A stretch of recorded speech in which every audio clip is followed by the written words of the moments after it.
શ્રીહરિ પરમાનંદમ ઉપદેષ્ટારમેશ્વરમ વ્યાપકમ સર્વલોકાનામ કારણમ તમ નમામ્યહમ. સર્વને જય શ્રી કૃષ્ણ, જય મહાદેવ.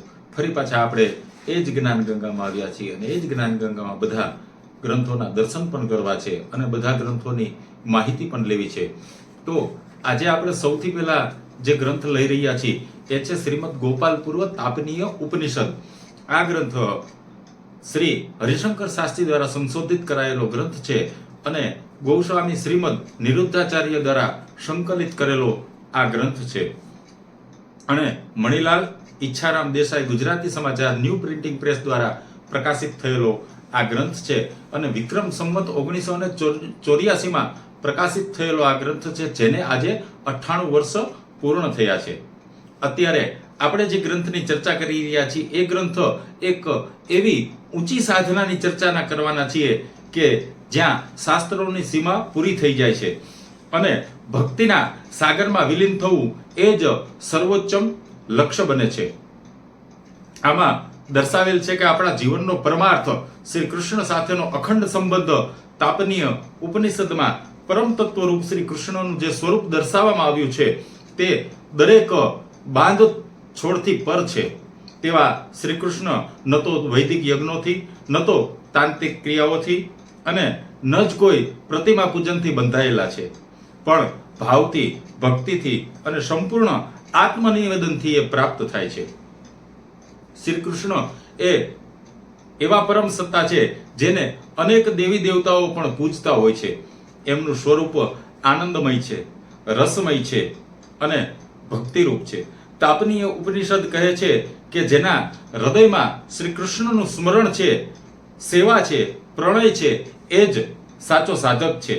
જેણે પોતાનું ચેતન, મન, ચિત્ત શ્રી કૃષ્ણમાં લગાડી દીધું છે એ જ સાચો સેવક છે, એ જ સાચી સેવા છે.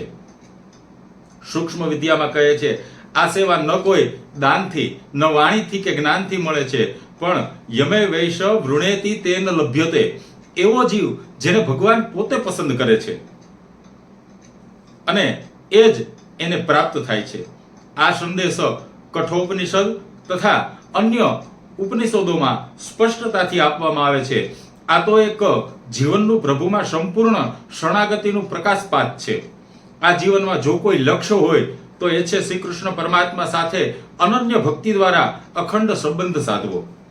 આપણે પણ આ ભક્તિની આ પવિત્ર યાત્રામાં જોડાય અને તાપનીય ઉપનિષદ દ્વારા જીવનનું સાચું ધ્યેય અને સદવિચાર આ ગ્રંથ દ્વારા આપણે પ્રાપ્ત કરીએ.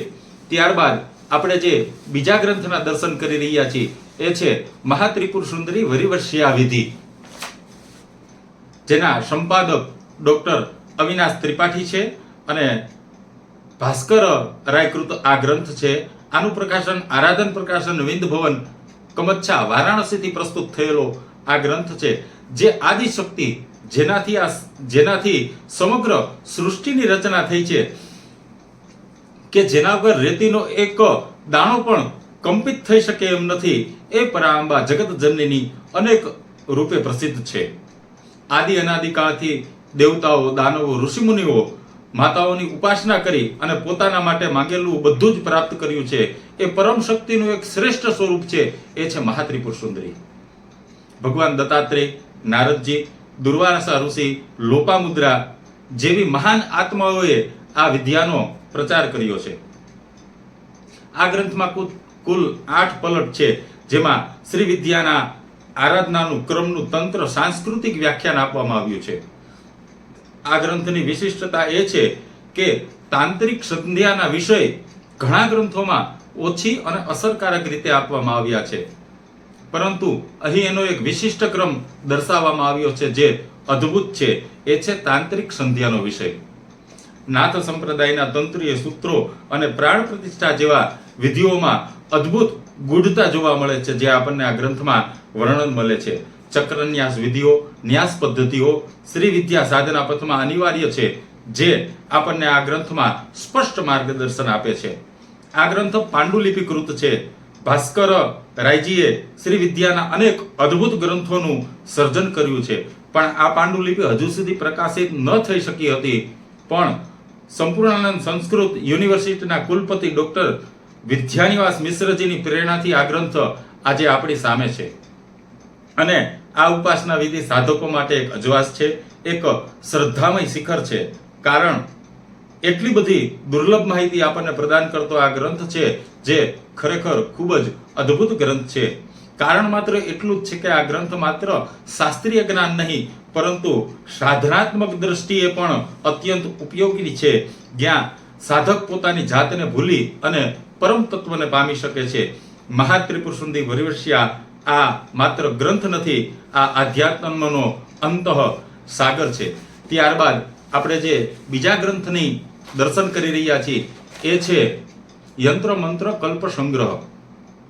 એ ચંદનમલ નાગોરી જૈન પુસ્તકાલય મેવાડથી પ્રકાશિત થયેલો આ ગ્રંથ છે, અને જે 1951માં પ્રકાશિત થયેલો, જેને આજે 74 વર્ષ પૂર્ણ થયા છે. તો આજનો આ ગ્રંથ યંત્ર મંત્ર કલ્પ એ 3 વસ્તુઓનો સમન્વય કરી બનાવેલ છે. આ ગ્રંથ એટલે કે ત્રિવેણી સંગમ જેવો આ ગ્રંથ છે, જેને ભારતીય તંત્ર શાસ્ત્રમાં વિશેષ મહત્વ આપવામાં આવ્યું છે. આપણી પૂરી પરંપરામાં યંત્ર અને શક્તિનો સહારો માનવામાં આવે છે. માટે આ યંત્ર મંત્ર અને કલ્પનો વિદ્યા પ્રવાસ છે. મંત્ર અને તંત્રના સાધનાથી યંત્ર તૈયાર થાય છે. જે પણ વ્યક્તિ યંત્ર સાધના કરે છે તેના માટે શક્તિશાળી મંત્રોનું જ્ઞાન ખૂબ જરૂરી છે. યંત્ર માત્ર રેખાઓનું ચિત્ર નથી, તેમાં દેવતાઓની શક્તિઓના આહવાનના રહસ્યો છુપાયેલા છે.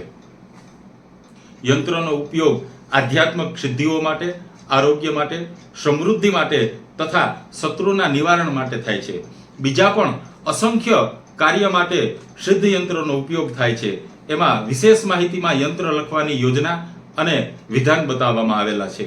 યંત્ર એ નિશ્ચિત મુહૂર્ત જોઈને એનું લેખન થાય છે, એની માહિતી છે. યંત્ર માટે ખાસ પાત્ર અને ઇંક એટલે કે કેસર, અગર, ચંદન, કસ્તુરી, સિંદૂર આવા અલગ અલગ અષ્ટગંધો જેનાથી બને છે એની સંપૂર્ણ માહિતી આપણને આમાં મળે છે. કારણ કે દરેક યંત્ર માટે અષ્ટગંધ એ બહુ જ મહત્વનો ભાગ હોય છે, જેનું વર્ણન આ ગ્રંથમાં કરેલું છે. યંત્ર માટે કઈ કલમ લેવી એનું પર વર્ણન આપણને આમાં જોવા મળે છે. યંત્ર લેખન વિધાન અને યંત્ર લેખન સમયનું વર્ણન, ખાસ કરીને અમાવસ્યા, પૂર્ણિમા કે ગુપ્ત રાત્રિઓ એના સમયો પણ આમાં ખૂબ સારી રીતના વર્ણન કરેલ છે. જેમાં અમુક યંત્રો શત્રુઓને દૂર રાખવા માટે અથવા શત્રુઓ ઉપર વિજય મેળવવા માટે અને દુર્ભાગ્યને દૂર કરવા માટેના હોય છે. એમાં શુકન વિજ્ઞાનના આધાર પર શુકુંદા યંત્ર દ્વારા ભવિષ્યની જાણકારી આપવામાં આવે છે. આ યંત્ર 6 પ્રકારના ગણિતના આધારે યંત્ર તૈયાર થાય છે અને ભવિષ્યનું ફળ આ યંત્ર દ્વારા આપવામાં આવે છે. ત્યારબાદ સિદ્ધિદાતા વિસા યંત્ર. આ યંત્ર બહુ જ શક્તિશાળી છે અને વિશેષ રૂપે ગુપ્ત સાધનાઓમાં આનો ઉપયોગ થાય છે. જે વ્યક્તિ મંત્રથી સાધના કરે છે અને યંત્રથી એને સ્થિર કરે છે, એ પોતાના જીવનમાં અસાધ્યને પણ સાધ્ય બનાવી શકે છે.